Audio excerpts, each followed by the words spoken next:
여기 지금 172쪽을 보면 생물을 왜 분류하는가, 분류체계의 분류 기준에서 물어보고 있는데 다양한 생물들이 존재하죠. 그 각각 하나하나의 생물들마다 가지고 있는 생물적 고유한 특성들을 가지고 있을 거라 보니까 어느 정도 내가 누구와 유사한 이 생물 중에 어떤 생물과 유사한 특성을 가지고 있어서 거기서부터 어떤 환경에 내가 좀 달라지게끔 진화를 해온 건가 라고 하는 진화적인 거리관계를 알아보기 위해서 생물이 가지고 있는 생물적 특성으로 나눠서 구분을 해보자 라고 한 게 생물의 분류 목적인 거야. 오케이? 자, 포인트 뭐라고? 분류를 왜 하냐? 생물이 가지는 공통된 특징에 따라 무리로 나눠가지고 생물이 가지는, 그러니까 진화상 거리관계, 진화적으로 내가 얘와 진화적으로 거리가 가까웠는지 또 쟤라는 생물이랑 진화적으로 거리가 먼 건지 진화상 거리관계를 파악해보기 위해서 생물을 생물적 특성대로 생물이 가지는 각각의 생물적 특성별로 분류를 해본 거야. 별로 분류를 한 거야. 오케이? 목적은 뭐라고? 진화상 거리관계를 파악하기 위한 거야. 오케이? 예로부터 이런 환경이 있었어서 내가 이렇게 진화해온 건지 아닌 건지를 파악해보기 위해서. 그런 진화상 거리관계를 파악해보기 위해서 이제 분류했다. 이런 멘트를 어떤 식으로도 나타내냐면 진화상 유연관계가 가깝냐 뭐냐 이렇게 나타나. 유연관계가 가깝니 뭐니 이렇게 쓰면 되나? 뭐니가 이거 돈머니 같은데? 이거 사투리 같지? 아닌가? 진화상 거리가 가깝니? 이게 막힌다고? 뭘까? 이렇게 조심한데. 진화상 거리가 가까울까 뭘까? 그치 갑자기 자 사투리에서 여기는 사투리 같은데 여기는 이제 표준어가 됐어요. 뭘까? 이걸 알아보기 위해서 분류를 한 게 이제 생물 분류의 목적입니다. 됐죠? 생물의 분류 목적이야. 자, 그러면 최초로 분류를 해내기 시작하신 분이 누구냐? 린네라고 하는 분인데요. 린네. 그래서 린네가 엄청나게 많은 생물을 각각 생물학적인 특성대로 관찰해봐서 분류를 해보셨어요. 오케이? 크게는 광합성을 할 수 있는 생물, 광합성을 못하는 식물. 그래서 식물과 동물 두 개 카테고리로만 아주 오래전에는 모든 생물을 두 개로 나눴어. 근데 어때? 곰팡이, 버섯 같은 경우는 얘는 식물도 아니고 생물이잖아. 광합성을 스스로 하지도 못하는 것이 생물이긴 하잖아. 세포구조로 이루어져 있고. 오케이. 그래서 조금씩 더 다른 추가적으로 과학자들이 많이 연구를 하다 보니까 린네의 이제 두 개 분류 체계에서 조금씩 다양해져서 지금 현재는 삼역, 그지? 삼역 6개 체계로 받아들이고 있어요. 여러분 책 거기 173쪽 173쪽 보시면 현재 분류 체계는 삼역 분류 체계라고 써져 있죠. 삼역 분류 체계. 그죠? 아마 중학교 1학년 때는 여러분이 기억을 못 하시겠지만 5개 분류 체계로 생물이 나뉘어져 있어요. 라고 생물의 5개 분류 체계는 배웠어요. 5개 분류 체계. 선생님 근데 이 개가 뭐예요? 자, 개가 뭐예요? 종속, 과목, 강문, 개는 기억나십니까? 기억을 저집어봐 빨리. 종속, 과목, 강문, 개. 기억 안 나요? 종속, 과목, 강문, 개. 기억 안 납니까? 자, 종, 소, 과, 목, 강, 문, 개. 이렇게 가면 갈수록 되게 두루뭉술하게 큰 카테고리 안에 다 포함이 되는 거야, 개는. 두루뭉술한 큰 특징으로 하나의 큰 카테고리 안에 다 포함되는 게 개의 영역인 거고, 개의 영역에서 문, 강, 목, 과, 속, 종으로 가면 갈수록 어떻게 되는가 조금 더 디테일해져. 그래서 종의 정의는 뭐냐면 우리가 어떤 종이에요 라고 하는 게 얘가 분류의 가장 최소 생물 분류의 가장 최소단이야.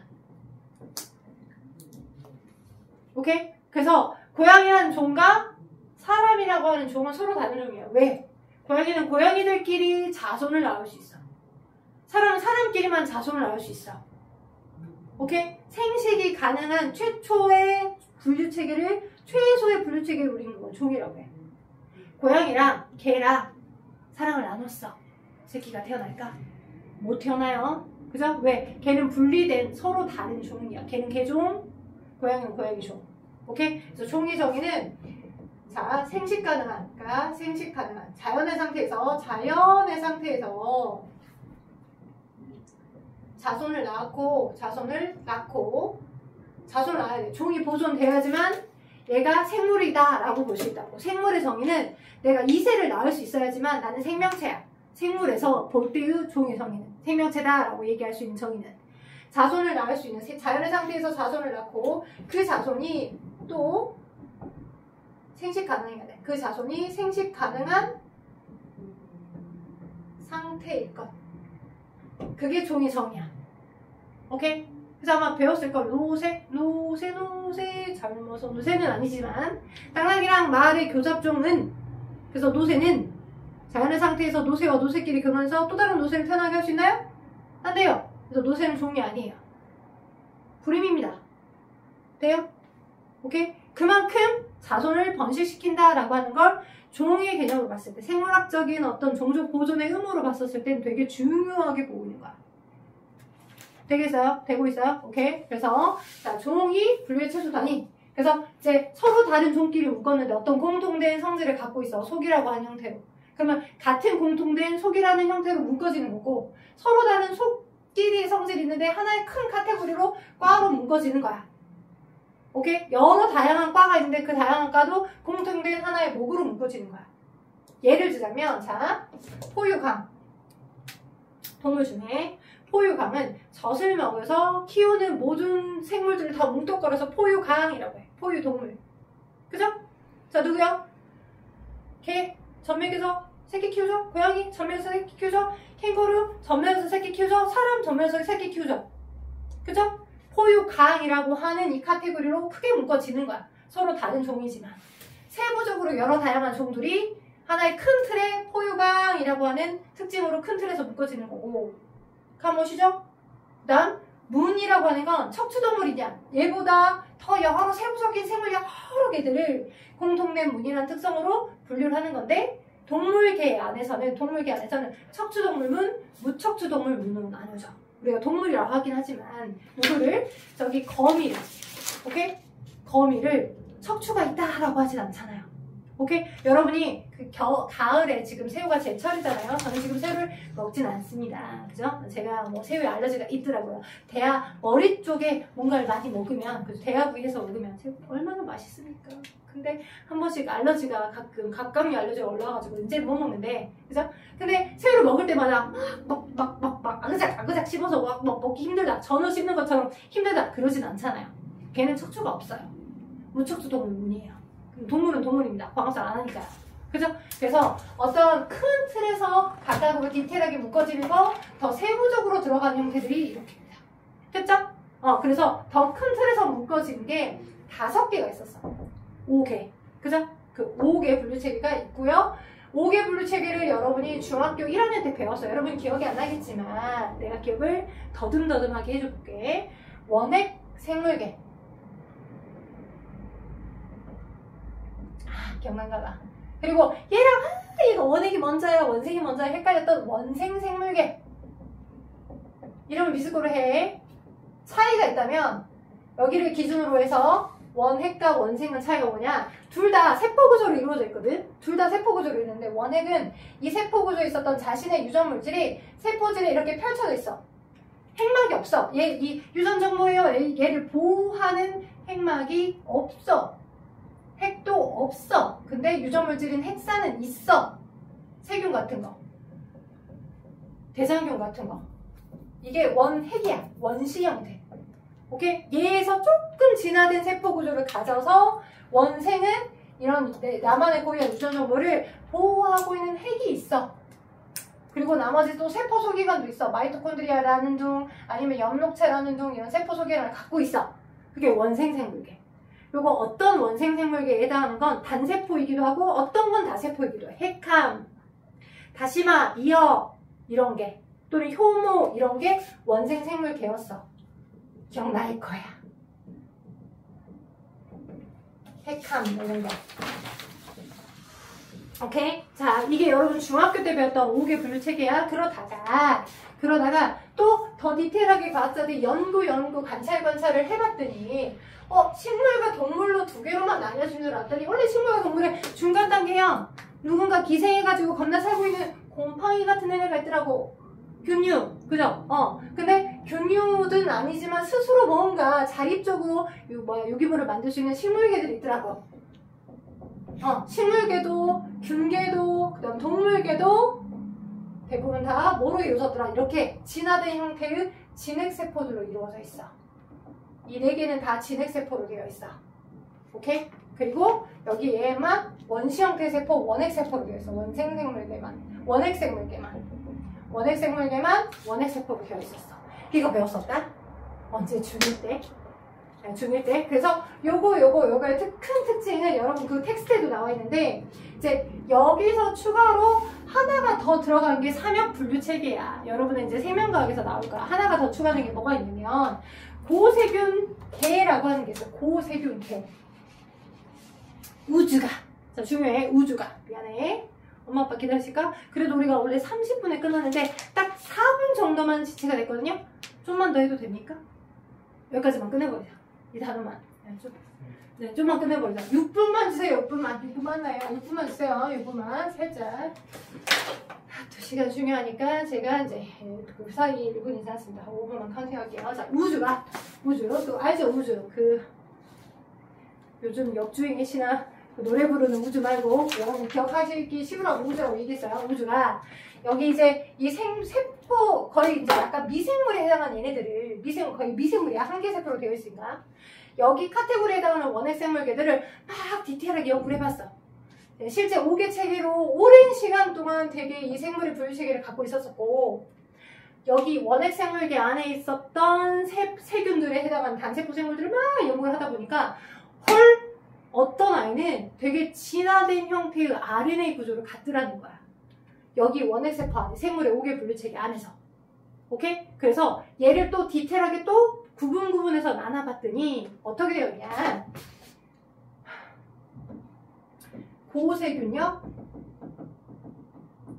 세균력, 3여기니까 하나, 둘, 세 개. 진핵생물력. 여기 지금 여러분 책에 진핵생물력 이렇게 나눈 거야. 역으로. 역이라고 하는 표현이 뭐냐면 조금 더 세부적인 카테고리, 사학인 카테고리로 나뉘어진 건데, 여기 진핵생물역에는 여러분의 생물 5개 책에 있었던 배웠던 요놈이 다 들어가. 돼요? 이 진핵생물역에는 요 식물계, 균계, 동물계, 원생생물계가 다 들어가. 그쵸? 다 들어가고 똑같이 들어가. 그리고 기존의 5개 책에 원핵생물계 안에 있었던 세균들 여러 개를 디테일하게 연구를 하다 보니까 그 원핵생물계에 해당하는 세균들 중에서 뭔가 진화되는 진핵세포와 좀 더 가까워지는 진화된 형태의 세균들이 있더라는 거야. 이게 고가 오래됐어 라기보다 조금 진화됐어 라는 의미야.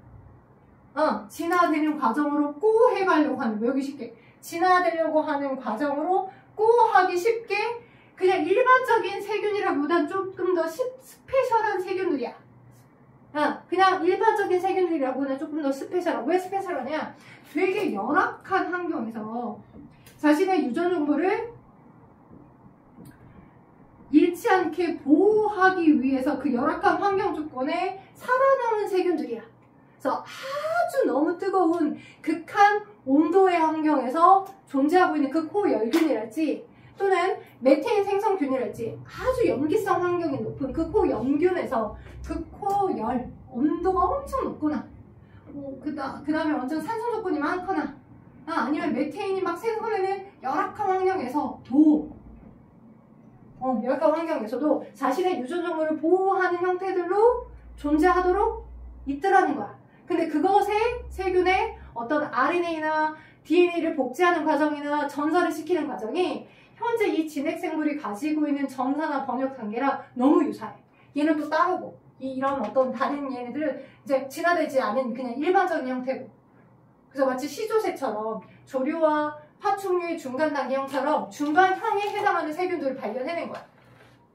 진화해간 얘네들과 진화하지 못한 얘네들의 중간 정도의 특징을 가지는 세균들을 발견해내서 이 두 개를 이렇게 세 개로 나누자라고 해서 현재는 삼역 분류체계로 세균력, 진화하고 있는 고세균력, 얘와 완전 진화를 완성한 진핵생물력으로 이렇게 세 개로 나누기로 한 거예요. 삼역 분류체계예요.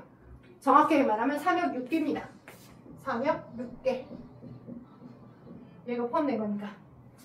고세균이. 근데 이 세균 영역이 뭐가 원래 5개 체계에서 요놈이 조금 더 디테일하게 나눠진 것 뿐이야. 세균들이. 요놈에 해당하는 종류들을 연구를 해봤더니 그냥 일반적인 세균이라 하기에는 자, 뭐가? 일반적인 세균이라 하기엔 거기 설명 봐봐. 고균력. 여러분 책에는 고균력이라고 나와있죠? 고균력이라고 나와있는 얘네들. 걔네들 특징 보면 자, 원래 일반적인 세균들은 펩티도글리칸이라는 세포 벽성분이 있어. 나한테 고율통합과학을 들어보신 분은 뭐 항생제에 의해서 제거가 되는 항생제에 의해서 세균의 능력이 사라지게 되는 펩티도글리칸이라는 걸 배웠을 거야. 근데 얘네들은 뭐 어떤 힘든 환경에서도 또 다른 형태로 어떤 살아남게끔 하다 보니 세포 벽성분에 펩티도글리칸은 없어. 세포의 제일 바깥쪽 영역에 펩티도글리칸을 갖고 있진 않아. 얘와 얘 둘의 가장 큰 차이점은 세포벽에 펩티도글리칸이 있어. 항생제에 의해서 제거가 되는, 항생제에 의해서 공격당하는 글리칸이 있어. 여기는 펩티도글리칸이 없고요. 세균력, 고균력에 해당하는 펩티도글리칸이 포함되지 않는 세포벽을 갖고 있고 일반적으로 다른 생물이 살기 어려운 극한 환경이 있어. 세균력과 고균력의 공통점은 뭐야? 다 똑같이 단세포 생물이고 핵막은 없어. 그지? 이 둘의 차이가 있는 거야. 크게.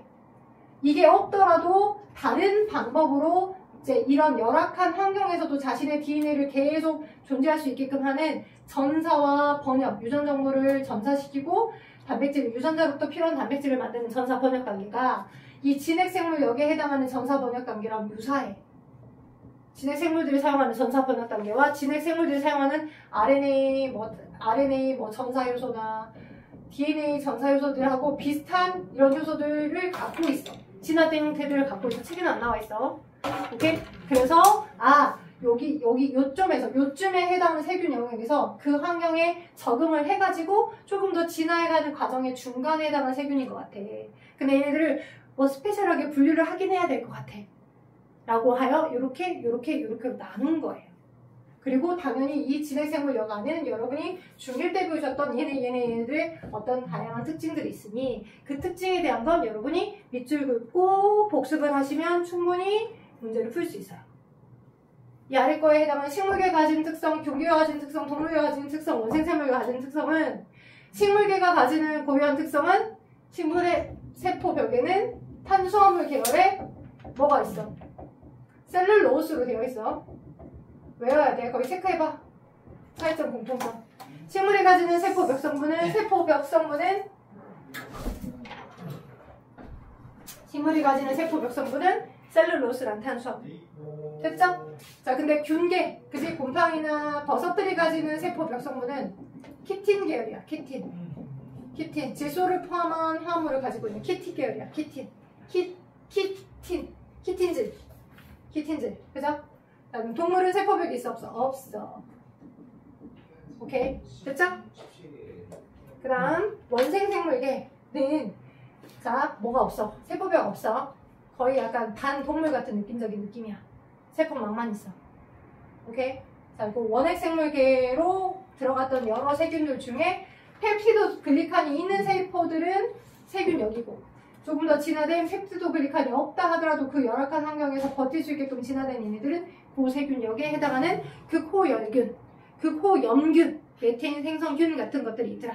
그래서 고균역, 세균역, 그 다음에 진핵생물역 이렇게로 나누고 있습니다. 현재는. 그래서 여기 172쪽 왼쪽에 다음에 개통수를 보는 방법까지는 한번 설명을 다시 추가로 한번 해줄 거야. 개통수를 판단하게끔 하는 문제도 좀 나오니까. 근데 종을 어떻게 종명을 결정을 했는지 린네이 분류체계랑 여기 나와 있죠. 종명, 속명, 그 다음에 분류를 시킨 명명자를 이용해서 학명을 쓰는 것들은 여러분이 읽어보시고 기억을 해두시면 될 것 같아요. 됐죠? 그래서 2강 끝내버렸어. 16강, 17강까지 좀 끝냈고 시간 될 때 나중에 18강 할 때 개통수를 보는 방법, 개통수를 어떻게 표현하는지 설명을 해드릴 거 아니에요. 그쵸? 자, 그렇다면 숙제. 여기는 여기는 많이는 안 내줄게. 175쪽. 한쪽은 복습을 해봐, 스스로. 175쪽.